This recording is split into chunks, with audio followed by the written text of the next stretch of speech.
You ask Tiger to solve. This deals with linear equations with one unknown. The final result is x equals -9. Let's solve it step by step. Simplify the expression. Simplify the arithmetic.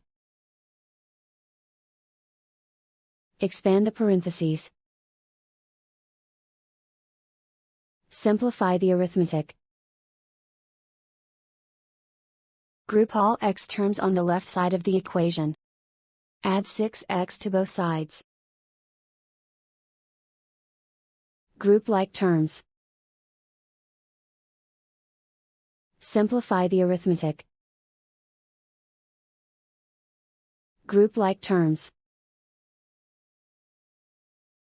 Simplify the arithmetic. Group all constants on the right side of the equation. Subtract 9 from both sides. Simplify the arithmetic.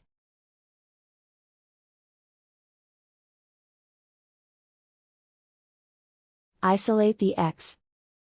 Divide both sides by 3. Simplify the fraction. Find the greatest common factor of the numerator and denominator. Factor out and cancel the greatest common factor.